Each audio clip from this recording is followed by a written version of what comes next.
Papo Cabeça. Papo Cabeça. O maior canal de atualização entre você e a informação. Começa agora o programa Papo Cabeça. Bom dia, Campos. Está entrando no ar mais um Papo Cabeça com o Dr. Boechat Júnior, Ranulfo Vidigal, eu, Rafael Crespo, e hoje a gente tendo o prazer de receber Roberto Barbosa, do Portal Viu. Vou primeiro cumprimentar o nosso convidado. Bom dia, Roberto. Bom dia a todos sintonizados aqui, bom dia a todos que vão participar conosco nesse programa aqui. Grande prazer estar aqui com vocês. Muito bem, Roberto, bom dia. Bom dia, meu caro Rafael, bom dia, Boechat. Eu queria dizer que o Roberto tem, no Portal Viu, uma das maiores audiências da região. Portanto, ele tem uma belíssima experiência para colocar para nós com relação a oportunidades em Macaé que estão começando a surgir, Rio das Ostras, e todo o impacto na região. E mais, eu queria dizer que o Portal Viu do Roberto, há 10 dias atrás, foi protagonista de uma matéria de repercussão nacional, que foi a matéria no SBT, sobre a questão da Faculdade de Medicina, que ele vai dar detalhes para nós aí, porque pegou fogo, né, Roberto? Pegou fogo, tá pegando fogo ainda. O incêndio ainda não terminou. Conta para nós. Depois do escândalo das bolsas, que foi o que aconteceu ali na Faculdade de Medicina, que ele é um negócio interessante. De Campos, né? De Campos. A Faculdade de Medicina... Porque nós estamos falando para toda a região, com certeza, porque estamos no seu portal também. A Faculdade de Medicina, ela tem um monopólio, praticamente do curso de Medicina. Não tem outra instituição de ensino de nível superior em Campos que tenha um curso de Medicina. E qualquer instituição de ensino que tente implantar na cidade de Campos um curso de Medicina vai encontrar sérios entraves burocráticos. Dificilmente conseguirá. Outras instituições que tentaram não conseguiram. Com isso, é uma faculdade que cobra uma mensalidade, digamos hoje aí, em torno de R$7.500. Então, pouquíssimas pessoas pobres principalmente, elas não têm condições de cursar essa faculdade pagando essa mensalidade. Mas nós estamos falando de uma instituição filantrópica, mantida pela Fundação Benedito Pereira Nunes, que goza de incentivos tributários, ela tem isenções tributárias. A lei, com isso, exige que a faculdade, para gozar dessa primazia, ela precisa ter uma contribuição social, que é patrocinando bolsas de estudos para alunos carentes. Então, o levantamento do Portal Viu constatou o quê? Que, na verdade, havia ali uma bolsa rico, que era bolsas para filhos de fazendeiros, donos de postos de combustíveis, para comerciantes. Então não tinha bolsa de estudo para pobres. Então foi isso que a reportagem desvendou e deu essa repercussão. O SBT mandou uma equipe que ficou em Campos durante uma semana. Essa equipe foi lá, constatou tudo que foi denunciado no portal, usou até o portal como referência. E a faculdade, ela está sob investigação do Ministério Público Federal nessa questão de bolsas. Mas muitas coisas ali que foram evidenciadas, elas não são apenas as coisas que foram evidenciadas que impressionam. Impressiona muitas vezes é o argumento. Por exemplo, a equipe do SBT ela ouviu de um diretor da faculdade, que a faculdade ela mantém lá filhos de pedreiros. Eu estou procurando um filho de pedreiro que tenha bolsa na Faculdade de Medicina. Boechat, você conhece algum filho de pedreiro na Faculdade de Medicina? De fato, eu não conheço, e é realmente lamentável, porque se existe um modo de se igualar as condições sociais nesse país, esse modo é através da educação. Se subverte essa ordem para usar a famosa Lei Gerson da década de 70, que se deve levar vantagem em tudo, além de nós não alcançarmos a igualdade pela educação, nós estamos agravando a situação, né? Infelizmente, o brasileiro precisa entender que o errado ele permanece errado ainda que ninguém descubra. O crime permanece crime ainda que a autoridade competente não consiga descobrir o autor. E a corrupção permanece sendo corrupção mesmo que ninguém descubra. Mas nesse caso, graças a Deus, com a imprensa imparcial e independente, nós conseguimos chegar à verdade dos fatos, para impedir que esse tipo de situação continue prosseguindo, deturpando a finalidade da educação. Roberto, vou te fazer uma pergunta. Foi levantado quais eram os critérios para a Bolsa? Segundo a faculdade, o critério é um estudo, um levantamento social. Os pais dos alunos, eles declaram ali renda, eles entregam documentos, declaração. Eu estou perguntando renda porque eu nunca tinha ouvido falar que ninguém participou disso, de baixa renda. Você está entendendo? Não, tipo assim, eu nunca vi ninguém falar assim, olha, eu estou me matriculando na faculdade em busca de uma bolsa. Vai ser, sabe, Rafael, até bom você tocar nisso, porque vai ser até difícil, porque o valor da taxa já inibe, R$500 uma taxa de inscrição para participar do vestibular da faculdade. Não tem Não tem isenção. Uma isenção para uma pessoa pobre. R$500 tem que pagar ali no cash, senão já não inibe. Então já inibe. Não é a faculdade de medicina sempre foi uma faculdade meio elitizada, isso era fato. Você tira pelas festas da faculdade de medicina, né? As festas dos jovens da faculdade, você vê que ela é muito elitizada, pessoas de fora, né? Então é uma faculdade, sempre foi uma faculdade seletiva, né? E depois que o portal trouxe isso, que eu comecei a visualizar o motivo. Exato, e vai ser porque parece um modelo de casta.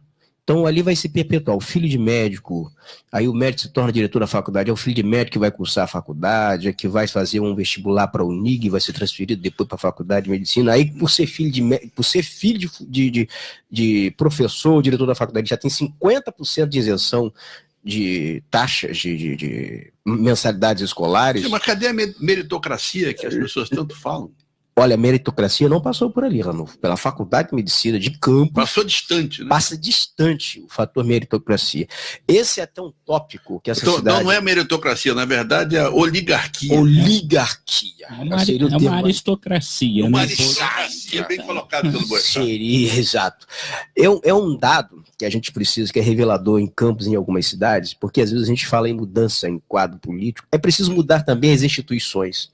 As instituições subvencionadas, porque são instituições filantrópicas que não pagam impostos, que têm contribuição social a dar e não dão a contribuição social para quem não precisa de contribuição social, e são pessoas que estão se perpetuando. O salário de um diretor da faculdade de medicina para uma instituição filantrópica, R$30 mil, que é um salário, por exemplo, de um ministro do Supremo Tribunal Federal. É o dobro, praticamente o dobro do que ganha o prefeito da cidade. Exatamente. Agora, são instituições que são conveniadas com o município. Tem um hospital lá, Escola Rural, que recebe subvenções do município.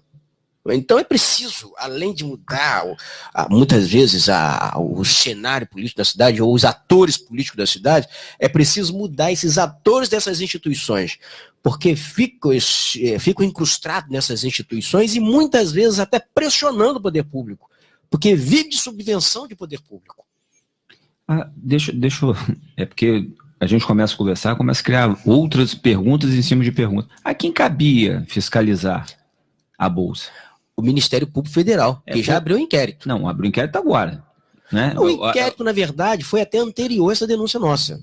Ele já descobriu isso, que o Ministério Público se atentou a essa questão das bolsas, esse escândalo, porque teve um garoto que pretendia fazer a inscrição para a faculdade, fez a inscrição para a faculdade, para participar do curso, para assim, ingressar. Ele não tinha dinheiro para pagar o primeiro mês de mensalidade. Aí o que aconteceu? Ele passou a tocar violino em frente ao Banco do Brasil, na Praça São Salvador, para obter dinheiro para fazer a matrícula. Então aquilo viralizou nas redes sociais, a imprensa noticiou e chamou a atenção do Ministério Público Federal. Então foi a primeira pergunta: você tem bolsa lá? Por que esse rapaz está precisando? Esse rapaz que precisa de uma bolsa precisa tocar violino na rua para apanhar dinheiro para pagar a faculdade.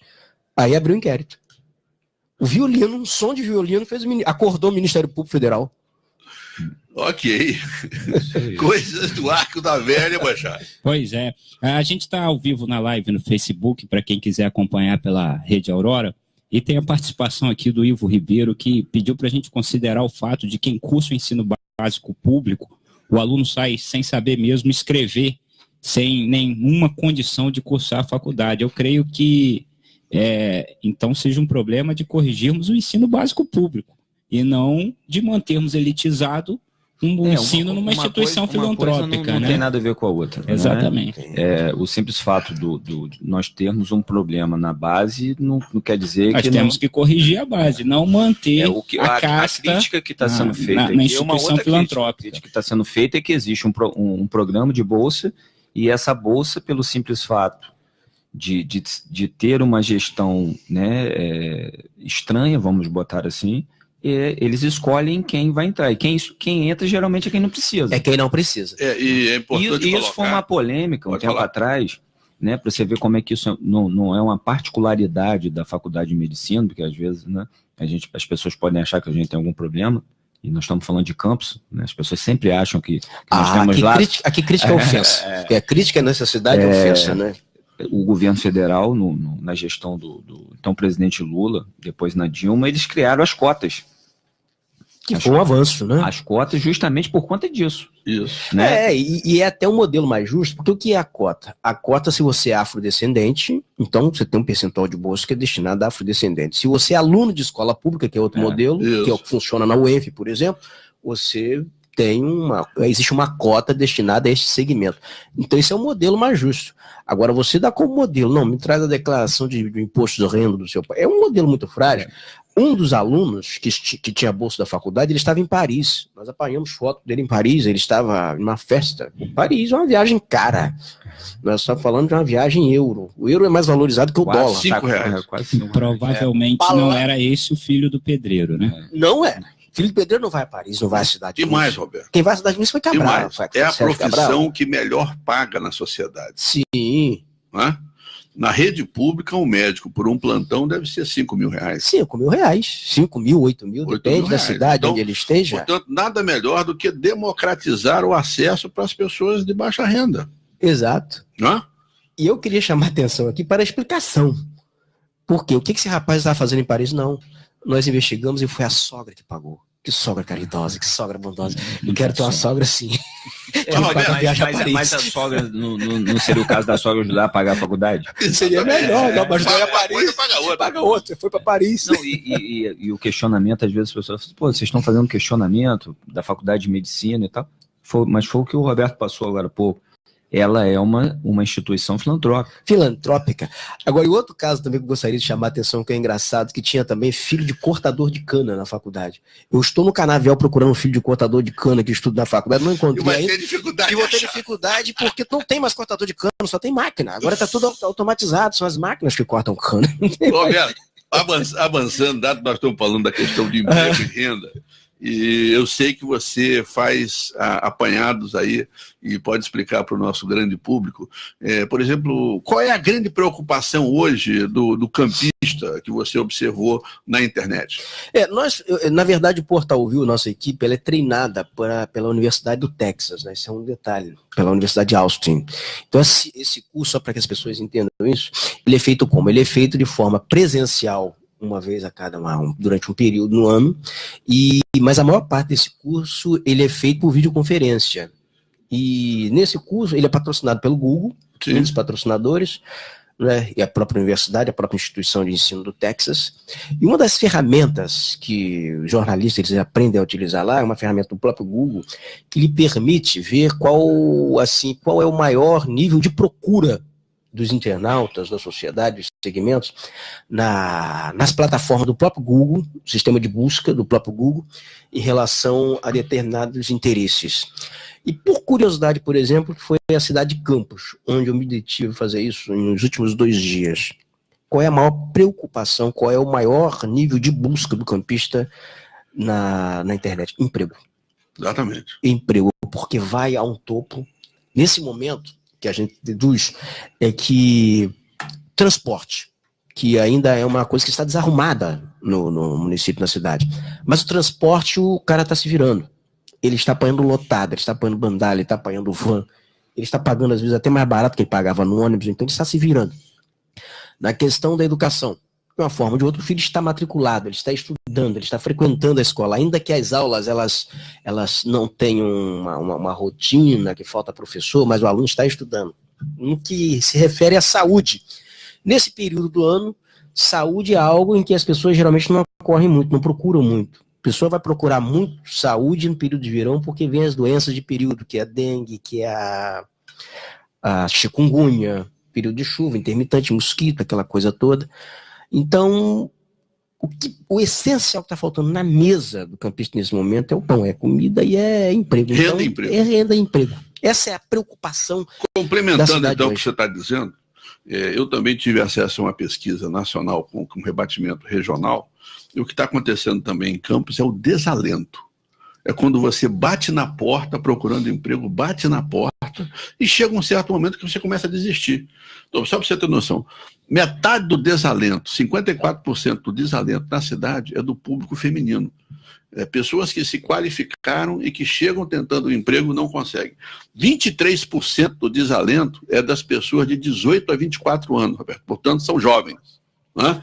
E 38% tem ensino fundamental incompleto. Portanto, não conseguiu chegar na faculdade de medicina. Não conseguiu. Daqui a pouco nós falamos que está gerando distorções. Essa é a mão de obra que está desocupada, é a mão de obra que está procurando emprego, não consegue se colocar no mercado de trabalho. E mulher, geralmente, ela procurava muito um setor que desempregou muito, que é o comércio.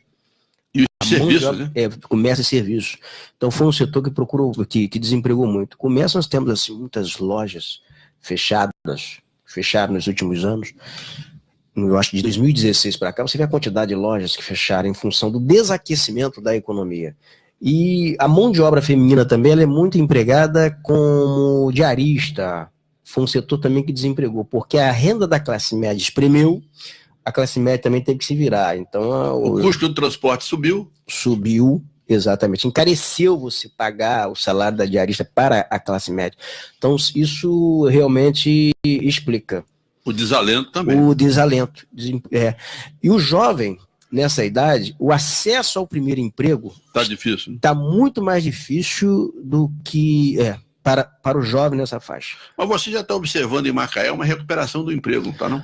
Macaé já está. Macaé ela foi favorecida agora por um processo que foi a desoneração na Bacia de Campos. Foi uma medida muito acertada, essa campanha em Macaé. Porque ao desonerar, você atraiu empresas que começaram a se voltar mais para a exploração nos campos maduros. E Macaé tem uma boa infraestrutura instalada. Então as empresas que vão atuar nos campos maduros, fatalmente elas estarão se instalando em Macaé. Então houve um processo de recuperação com menores salários. Os salários não estão mais naqueles patamares que estavam, por exemplo, até 2014. Mas a mão de obra você já colocou. 15 está com 7. Está com 7. Reduziu. Nós estamos assistindo uma migração de mão de obra no setor petrolífero até para outros países. Sabe, tem um detalhe aqui, um rapaz que foi convocado para assumir um mandato na Câmara de Vereadores, com esse negócio de afasta vereador, sai vereador, ele preferiu ficar na China, que ele está ganhando R$80 mil por mês na China, na exploração de petróleo. Na China, nem trocou o mandato de vereador em Campos aqui pelo emprego na China. Ou seja, ele não quer confusão, né? Não quer confusão, ficou na China. Houve né, nessa recuperação do emprego em Macaé, uma atuação do prefeito lá? Houve. O município, o prefeito doutor Aloysio... eu estou te perguntando isso, Roberto, porque um tempo atrás eu ouvi o prefeito dando uma entrevista e ele falava isso. Né? Ele estava implementando medidas porque existia uma circular da Petrobras dizendo que as operações deveriam, isso nos bastidores, que as operações deveriam ocorrer no Porto do Açu, que eles iriam transferir as operações da Petrobras para o Porto do Açu. Isso criou um grande estrondo dentro de Macaé, né? que culminou junto com o período de crise e tal. Aí as pessoas lá não sabiam se o problema era a crise, se o problema era a circular que a Petrobras tinha emitido, das operações iam migrar para o Porto do Açu. E eu vi ele numa entrevista, ele foi muito feliz. Ele falou, olha, o que depender da prefeitura, nós vamos implementar medidas. Por isso que eu estou te perguntando se foi implementado mesmo e se essas medidas surtiram efeitos que hoje nós estamos vendo. Exato, surtiu. Foram 2 fatores. No processo de desoneração, ele iniciou uma campanha, muito feliz na época, propondo uma redução de royalties desde que houvesse uma retomada nas plataformas que estavam paradas. Nós tivemos aqui na Bacia de Campos um total de 116 plataformas já operando. Então, no período em que ele propôs isso, nós tínhamos só 16 plataformas operando. Então, qual foi a proposta dele? e que foi acolhida pela ANP, foi acolhida pelo Conselho Nacional de Petróleo, foi que as plataformas que fossem retomadas, o pagamento de royalties seria 5% menor na produção incremental. Ou seja, na produção que fosse acima, eles reduziriam 5% do pagamento de royalties de petróleo. E aí isso promoveu uma retomada. As empresas elas se atraíram por isso, começaram a retomar. Na questão portuária, era necessário transferir algumas operações para o Porto do Açu. Já foram transferidas, né? Já foram, porque o Porto do Açu o Porto de Imbitiba está saturado, ele não aguenta. Você chega ali em Macaé, você vai observar ali um monte de cargueiros ali esperando vagas para atracar no Porto de Imbitiba. Então, algumas operações até deveriam ser transferidas para o Porto do Açu, mas mingou, porque a Shell, por exemplo, voltou. A Shell saiu dali, porque segundo a Shell não havia segurança para manter suas operações no Porto do Açu. E houve um desastre ambiental lá, envolvendo também a Shell, então a coisa ali desatrelou. Não sei como ficou exatamente. Mas o que proporcionou, acho, foi uma conjunção de fatores, essa retomada em Macaé. Foi a desoneração, foi também uma valorização no barril do petróleo no mercado internacional, que voltou a compensar. Isso, já tá 70, né? 70 Exato. Agora, o que incomoda muito Macaé e região, na verdade, Macaé vai ter uma sobrevida nesse período, mas os municípios que estão no entorno, isso é para acender um sinal de alerta, porque todo o problema nosso não é mais valor de barril do petróleo, mas é a queda na produção. Isso. Porque os poços o envelhecimento de nossos poços. Nossos poços.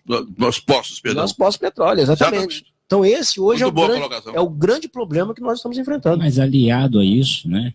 Aliado a esse problema, trazendo para o problema do emprego, que foi o que você primeiro tratou aí, a oneração do poder público a quem produz acaba por causar essa diminuição no emprego, porque quem está produzindo, aquele que investe no município, aquele que abre um comércio, abre uma loja de roupa, abre um restaurante, abre isso, abre aquilo, ele está sendo onerado excessivamente, né? Não só pelo poder público municipal, mas estadual e federal, né?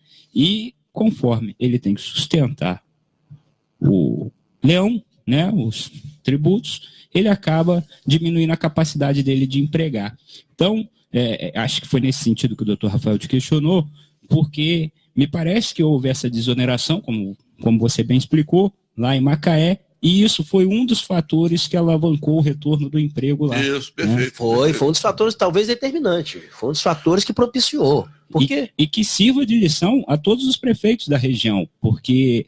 O Boechat está colocando uma questão que foi o debate da semana passada. Exatamente. Semana passada aqui a coisa ficou quente, né? E você acompanhou também pelo Portal Viu, que foi a famosa taxa das procissões. Taxa, né? Inclusive, eu queria que você me confirmasse que nos anos 60 parece que o prefeito Rockefeller de Lima também passou por um processo como esse e ele teve outra saída. Como é que foi isso? Não, o Rockefeller, na verdade, na década de 60, eu vou me contar, meu avô, o velho Inácio, que era conhecido, morreu com 108 anos, então tinha histórias fantásticas. Era um empreendedor, ele vendia querosene, ele tinha um armazém e ele tinha uma carroça. Na época as pessoas utilizavam muito querosene para energia. Então ele tinha um tonel de latão na traseira da carroça e ele percorria os bairros vendendo querosene. Então o cara chegava ali com uma garrafinha, ele abria a torneirinha e comprava por litro. O querosene na época era tão valorizado quanto a gasolina de hoje. Então dá para se ver o vovô. Então o vovô ia ao mercado municipal de carroça. Ele andava de carroça, era amansador de burro brabo. Rockefeller na época implantou uma medida, que era colocar placa nas carroças para cobrar tributo nas carroças. E no que deu isso? O vovô pegou o fiscal de chicotada no mercado municipal. Foi uma confusão do diabo. Então, aquilo iniciou a revolta da chibata contra o emplacamento de carroça. Caiu. Então, agora nós tivemos a revolta da procissão. Na verdade, essa medida eu acompanhei ela bem. Eu acho que alguns setores, ele até tem que pagar um pouco mais de impostos, mas tem que ser com critério. Por exemplo, se você vai atrair para cá food truckers de fora, aquele monte de gente que vem fazer ali o cara vai ter que pagar, vai ter que deixar uma coisinha aqui. Agora, se o food truck é daqui, você não vai tributar o food truck daqui, porque aqui o cara está se virando com o food truckzinho, tem muito pouco food truck. Não, a cavalgada também. Cavalgada, o cara está se virando. Com a cavalgada você não vai chegar e não vai tributar a cavalgada.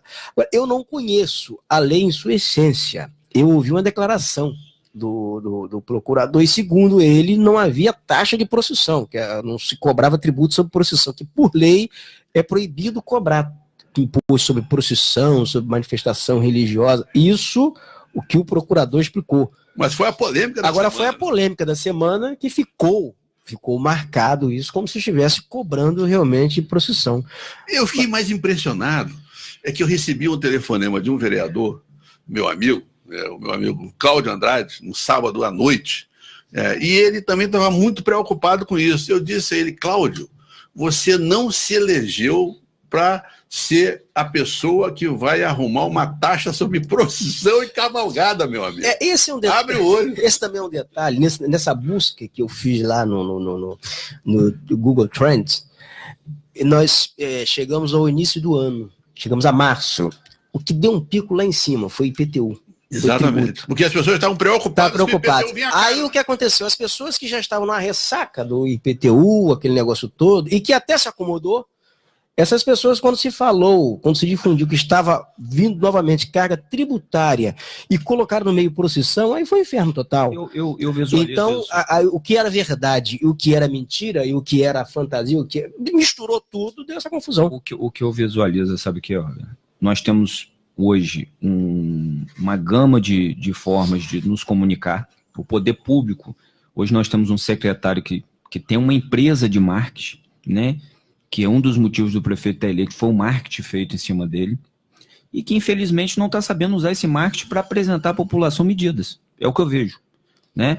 Por que criou esse mal-estar? Porque foi... Isso é razão. Eu acho que foi uma falha. Foi colocado a lei sem ter uma explicação. Exato. O que acontece? Uma falha de comunicação. Assim como o governo federal cometeu o pecado de não explicar para a população o que seria a reforma previdenciária. Né? A população comprou a ideia de que ia ser prejudicada nesse momento, imposta pela oposição, né? A oposição começou a plantar isso, só que sem esquecer que a longo prazo eles vão ser prejudicados de alguma forma. Se não houverem as medidas antipopulistas, né, que o presidente tentou implementar, fatalmente a Previdência vai acabar. Né? Nós vamos ter um boom na Previdência que ninguém vai receber. Isso é fato. Né? Pode não acontecer agora, não acontecer daqui a 10 anos, mas vai chegar esse problema. O envelhecimento relativo da população obriga a gente a pensar isso. E o que eu vejo na prefeitura hoje, local, é a falta de informação tão declarada que teria na campanha do então prefeito.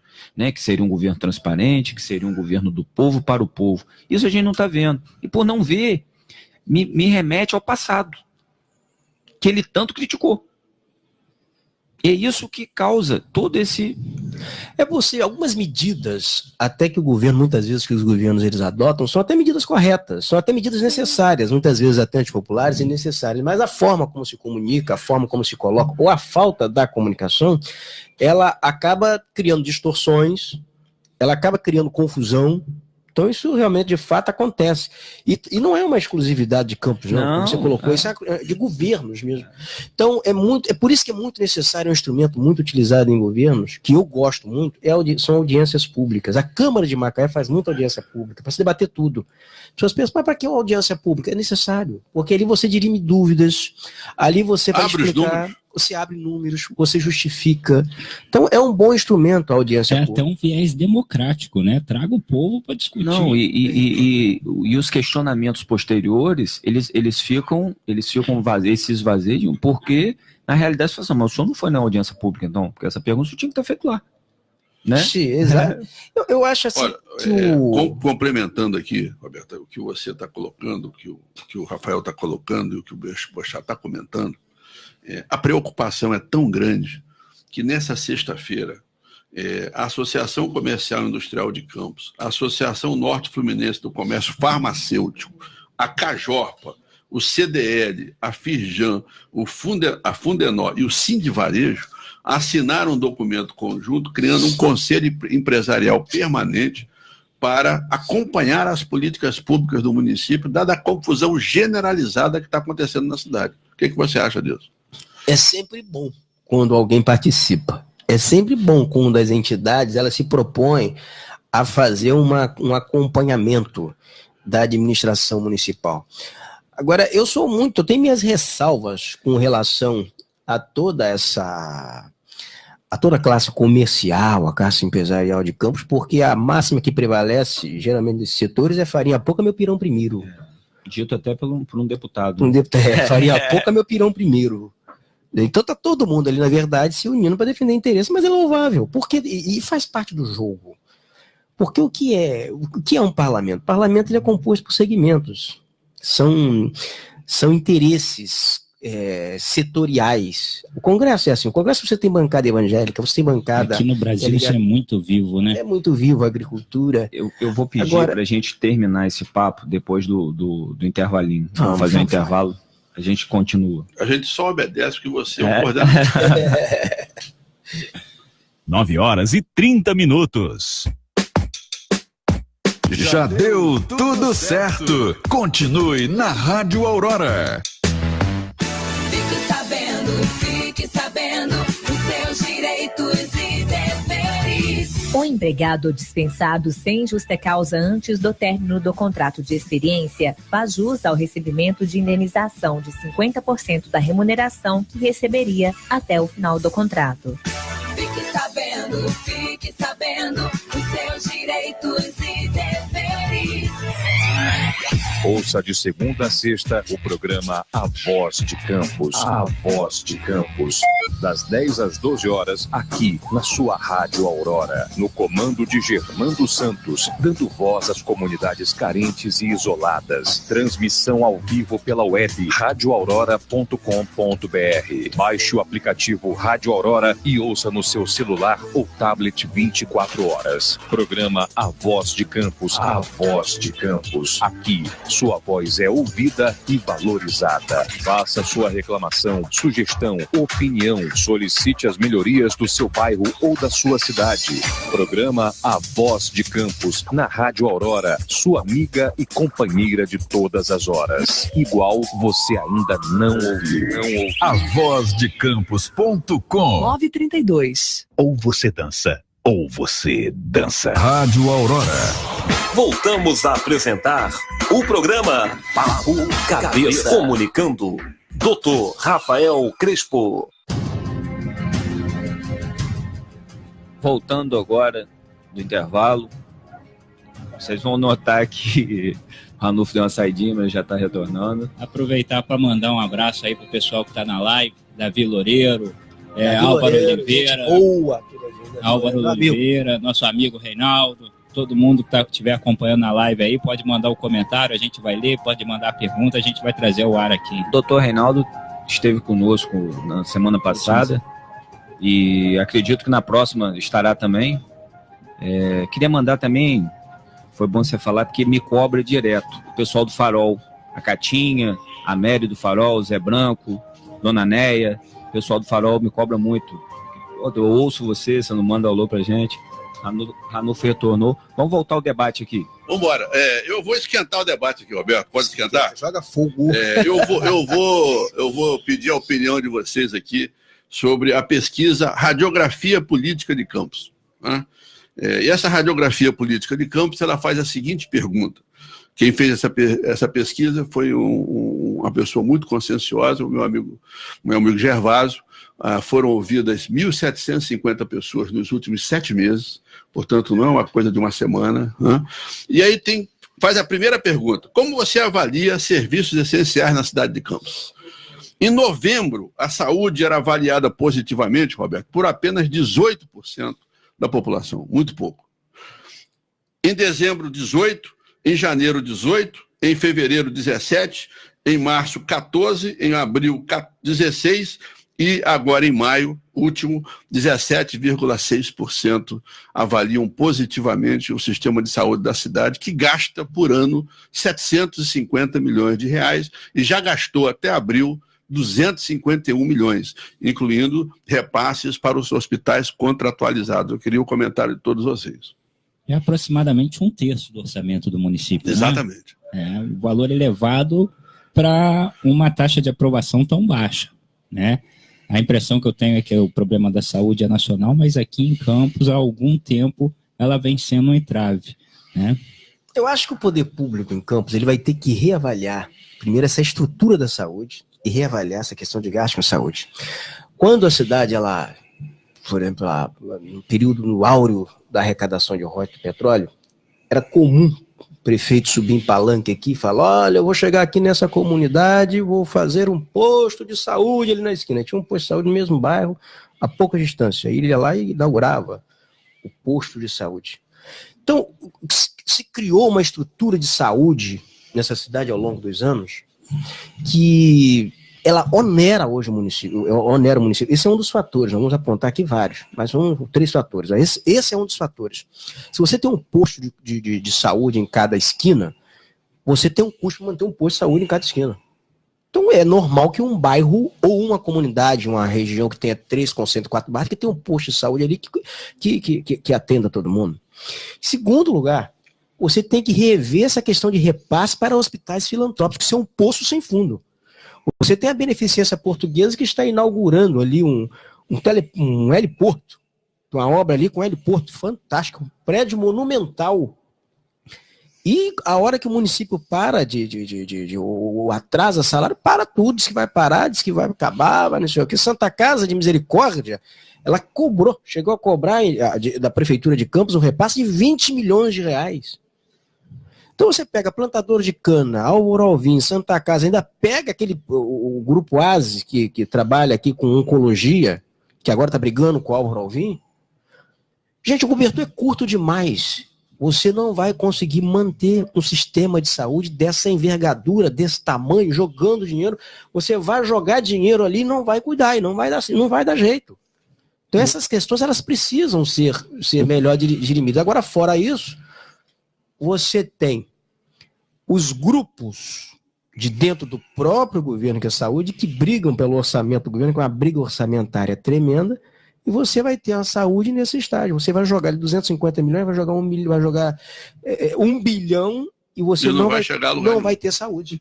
Então o problema é que a gente vem falando isso aqui. Problema de gestão. Não é de hoje, é problema de gestão. Gestão e gestão contínua. E o que a gente visualiza é o seguinte, Roberto. Você é um cara que você está sempre nas ruas, fazendo pesquisa, ouvindo pessoas, que isso é o mais importante, me parece, é o que falta nos gestores, ouvir as pessoas, né? E eu falava isso com o Ranulfo no programa anterior.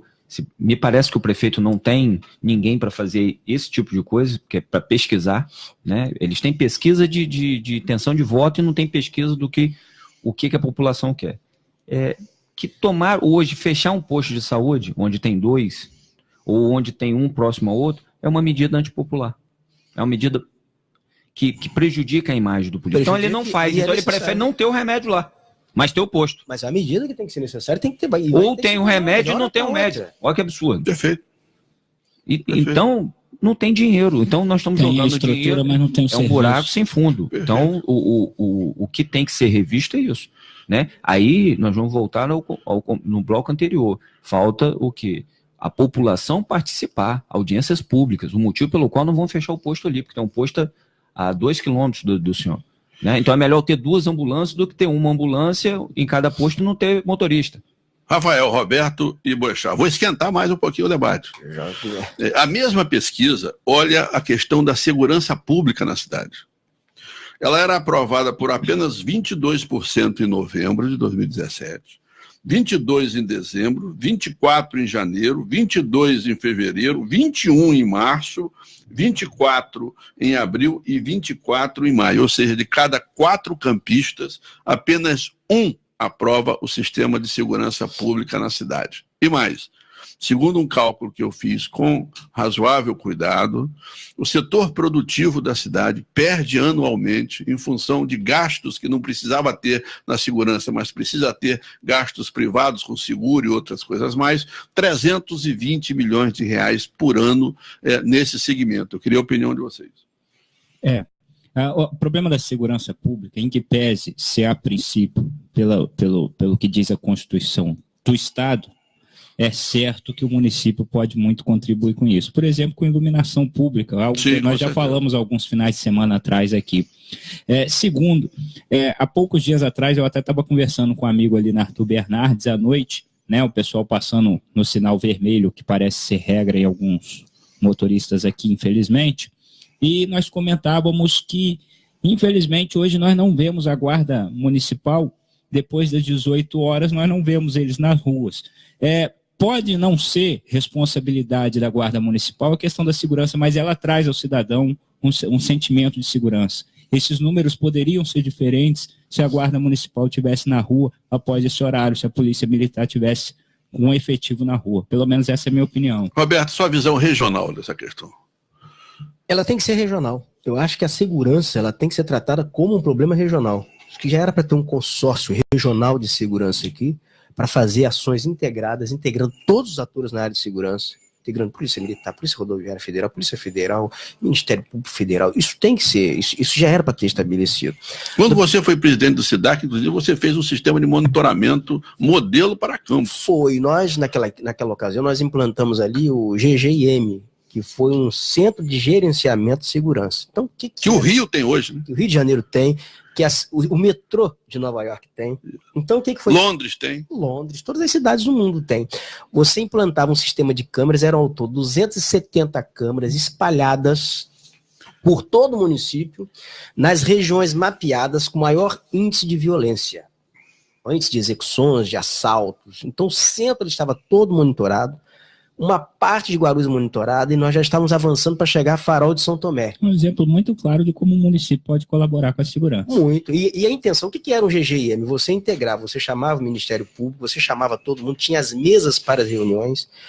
Havia alguns problemas, assim, digamos, de convívio, de relação.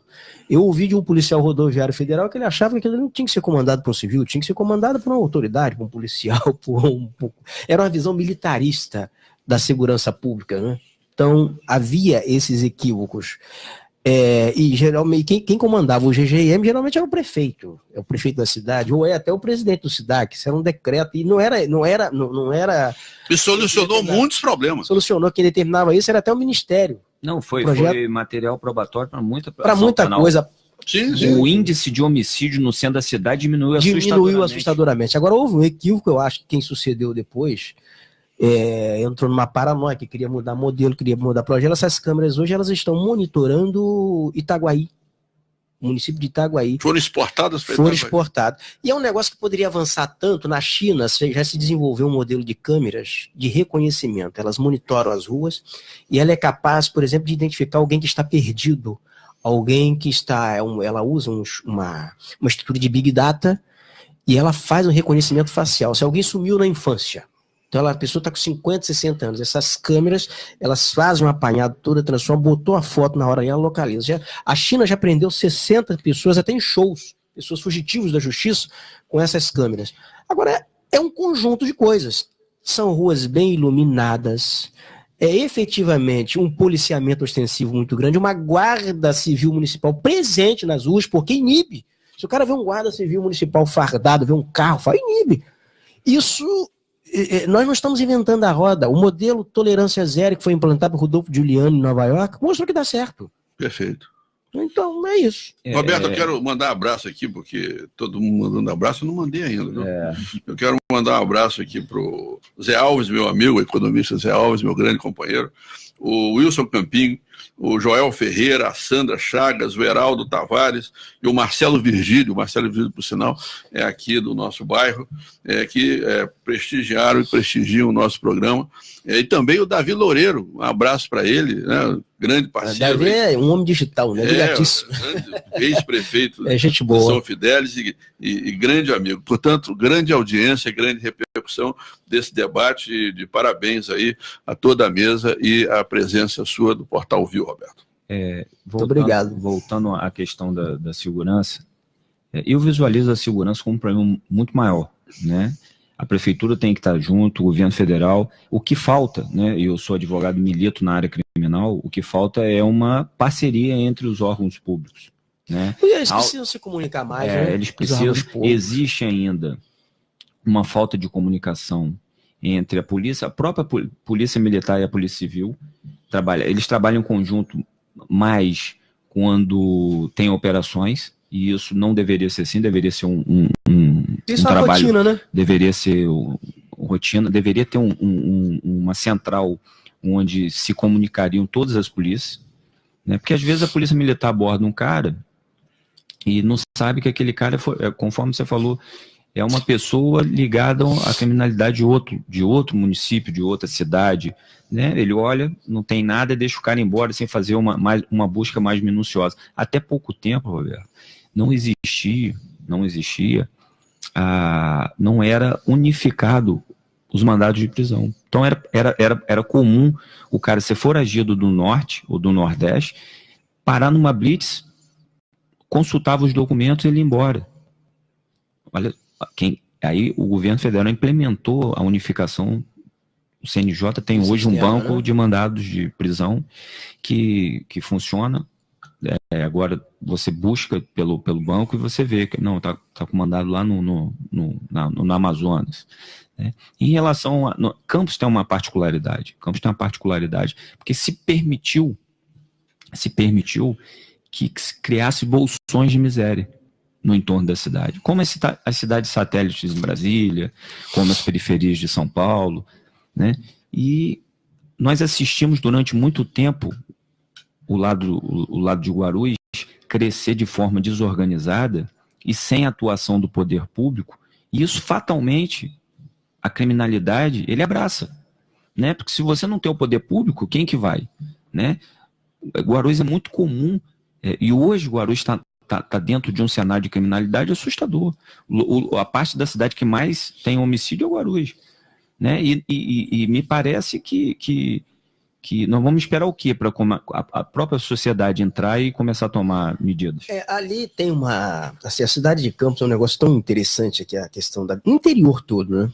Porque o que houve uma migração do crime organizado, com as instalações de UPPs no Rio, o aperto, o cerco que se fechou em relação à criminalidade no grande centro, no Rio de Janeiro, que é uma vitrine mundial, isso fez com que a mancha criminosa ela se interiorizasse. Então, municípios como Campos, Macaé, Quissamã é uma cidade hoje que você tem jovens de Quissamã presos em Bangu.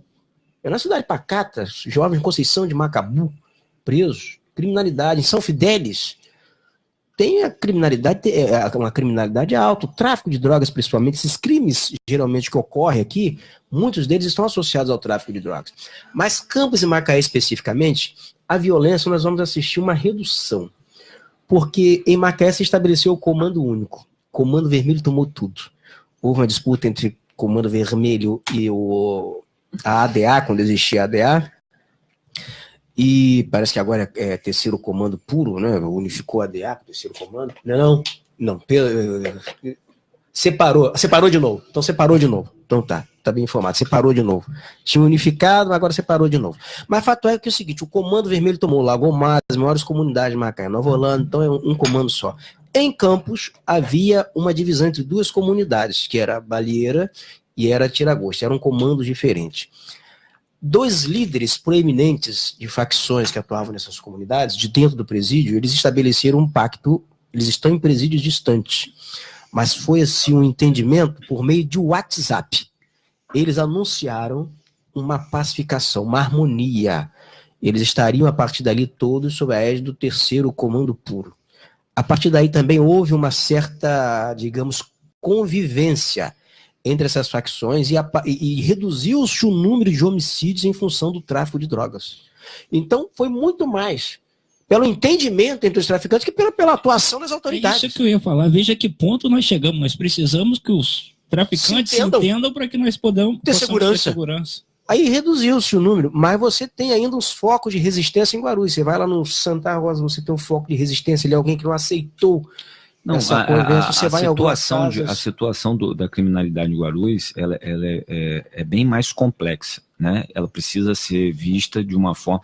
E o doutor Luiz Maurício Armon, que hoje está à frente da 146 DP, ele é um cara... Faz um trabalho brilhante na delegacia de Guarulhos. Faz um trabalho brilhante. Um cara muito positivo, mas ele tem limitações. Ele tem limitações porque a delegacia, infelizmente, não tem infraestrutura. Limitações operacionais. Justamente, são limitações operacionais. Então, a sociedade hoje passa por isso. Se a gente for analisar, né, a política de segurança pública, ela é uma política de aparência, né?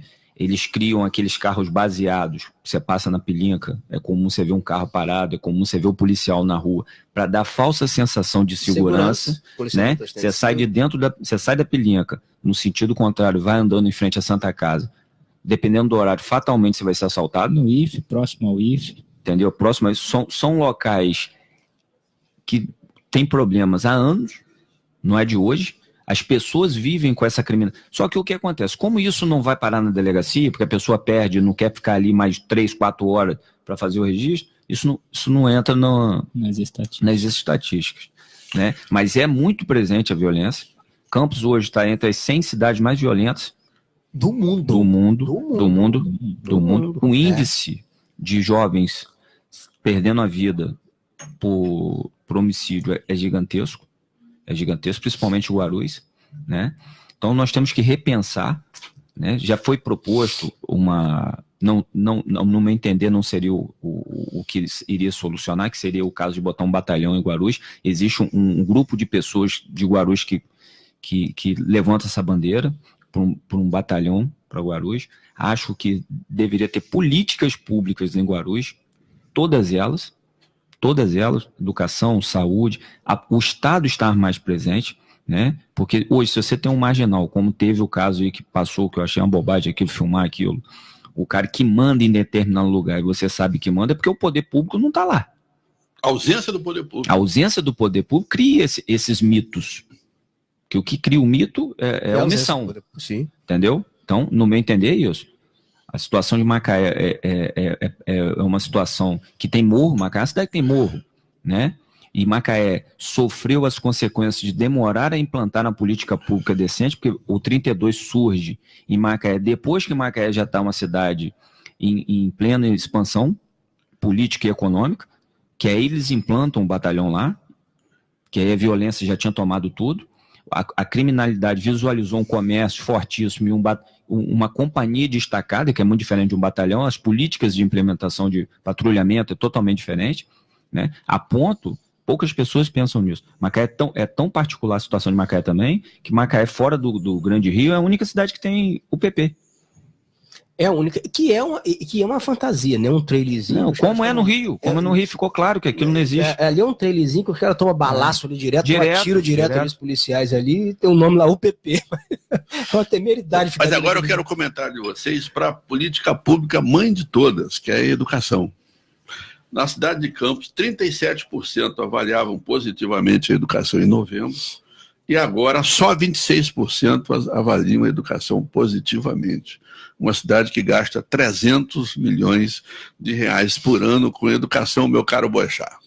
Nós já estamos praticamente na metade do ano, e a notícia que eu tenho de alguns amigos da Rede Pública Municipal de Educação de Campos é que, aliás, deixa eu parabenizar aqui o procurador José Paes pela evolução de pensamento dele, porque algumas turmas ficaram sem professor até agora, Ranulfo, porque os professores do contrato do processo seletivo venceram e agora a prefeitura está realizando processo seletivo para colocar professores em sala de aula. Então, creio eu que essa queda de aprovação na educação sejam de pais insatisfeitos com seus filhos irem à escola e não ter professor, né?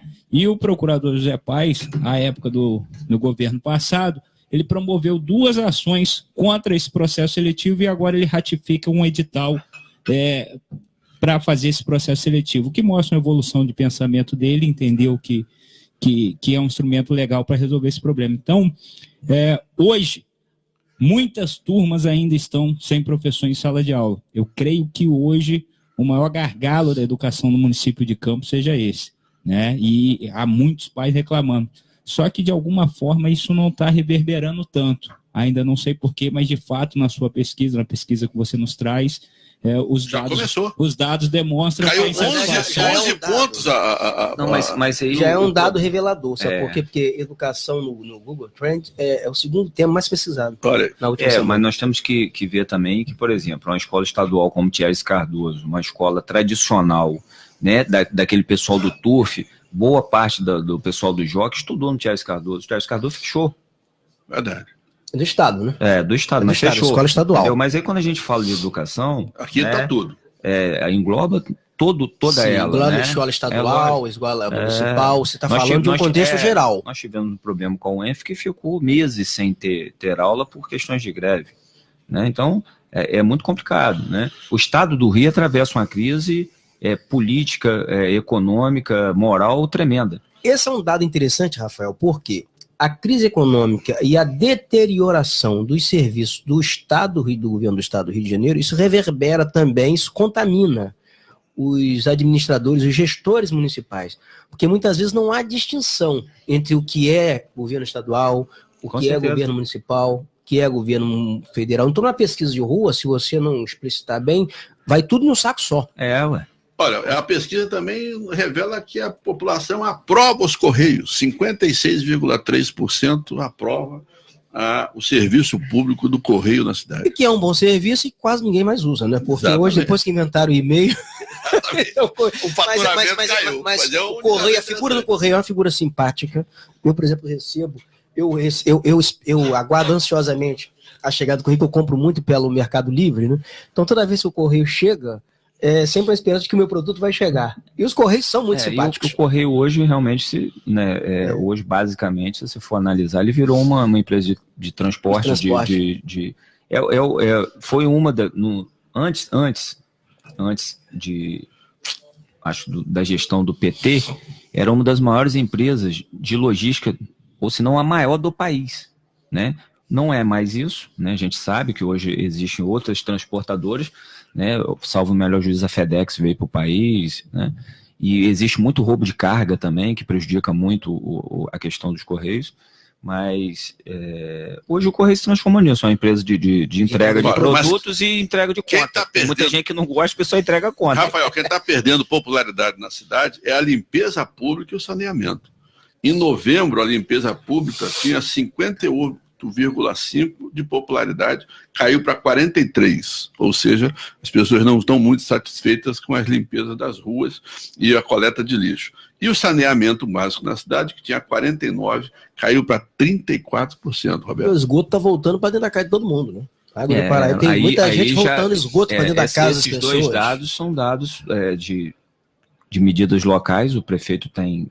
Todas duas são supervisão da prefeitura. Supervisão da prefeitura, a limpeza pública piorou muito, salvo o melhor juízo, houve uma diminuição na quantidade de varredores. Na verdade, houve uma redução no valor do contrato e a empresa, ela recolhe o lixo, ela passa, ela recolhe, ela faz a coleta, ela faz o recolhimento certinho, mas alguns serviços que o município fazia, por exemplo, que era você tirar entulhos de rua, esse serviço, me parece que a empresa ela não está fazendo mais ou está fazendo assim, numa escala muito menor.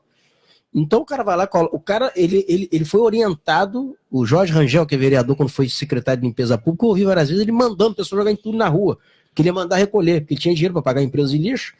O pessoal tá durante uma década jogando lixo na rua e agora ela tem que compreender que ela tem que pagar para tirar o entulho, não tira. Então, associado a isso que você está falando, as áreas de lazer da cidade, a popularidade, a aprovação era 45% e agora só 32%. Na área de lazer, praça pública. Ou seja, nós estamos vivendo, isso que eu quero colocar para todos. Mas isso está muito vinculado também à questão da violência. Sim, entendeu? Exatamente. Nós estamos vivendo um momento de queda de avaliação, e os gestores das políticas públicas, que têm isso na sua mesa, porque vários vereadores já têm acesso a essa pesquisa.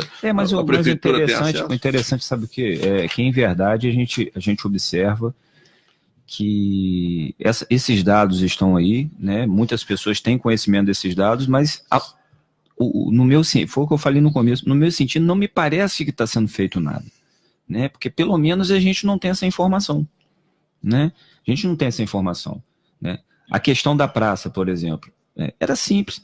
Por exemplo, pracinha do Flamboyant, várias pessoas levam seus filhos ali, custava alguma coisa ter pelo menos 2 guardas municipais, uma viatura, mas, porque vai impedir a violência? Não, impede carro passar correndo, impede outras coisas, dá uma sensação, né, de que existe o poder público ali, né? E essa é política que muitas vezes tem que ser desenvolvida por auxiliar. É pro secretário. O prefeito, ele é um grande ator assinando no processo, porque ele é o prefeito que vai fazer política, é o cara que vai pra rua, é o cara que vai chegar. Dizem, em relações internacionais, a gente costuma dizer o seguinte, que quem resolve tudo são os diplomatas, que quando os presidentes vão assinar o papel já está tudo resolvido. Então, essa é política que secretário tem que elaborar e o prefeito ir lá executar. Agora, não é secretário ficar sentado esperando que o prefeito vai mandar fazer. Justamente por isso ele tem que se cercar dos Pessoal, melhores. Tá bom, secretário, fazer isso. Pessoal, infelizmente nosso tempo acabou.